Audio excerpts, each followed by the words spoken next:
Magandang tanghali mga kabay. So meron po akong estimate dito mga kabay. Ayan, pangatlong repair ko po ito na job order. Ayan.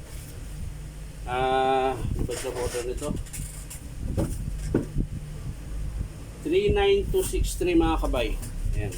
Hindi ko lang nadikit sa karton nakadikit. 39263 na job order. Ayan.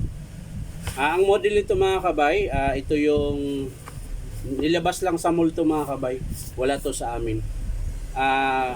Beep W1600. Ayan, yun po yung model niya mga kabay. So ito mga kabay, ito, sasaksak po natin. So iyon natin mga kabay. Ay, nakauna pala. Wala siyang power mga kabay. Oh. Ayun, nakauna siya. So wala po siya, hindi siya gumagana. So bubuksan na lang natin mga kabay kung anong dahilan kung bakit ayaw niya gumana. So tara mga kabay, samahan niyo po ako.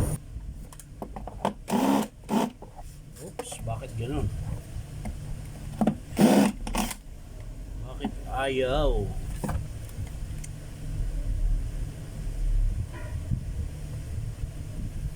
Hindi yata ano yung screw niya.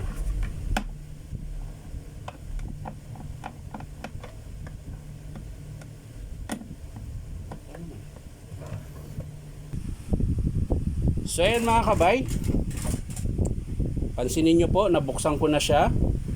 So hindi lang po ang pump ang sira. Ayan, kung mapapansin nyo mga kabay, yung langis, ayan po, yung langis niya ay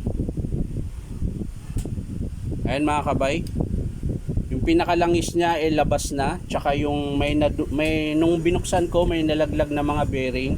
So ibig sabihin mga kabay, yung bearing nito sa loob ng pump durog din. Tapos yung field coil, ayan, sunog po mga kabay. Oh. Sobrang itim na po. Nalusaw na po yung plastic. Ayan.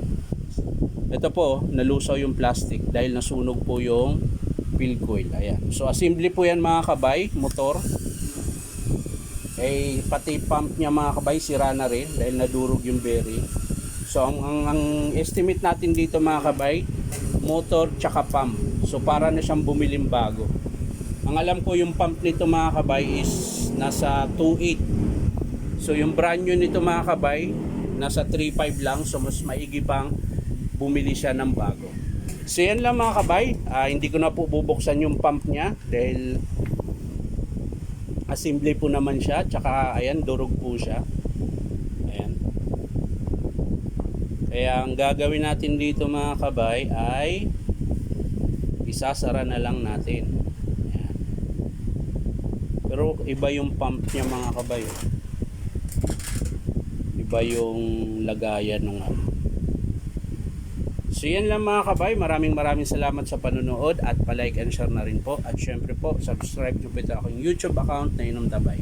So ulitin ko mga kabay, sira po niyan ay motor in pump. Ayan.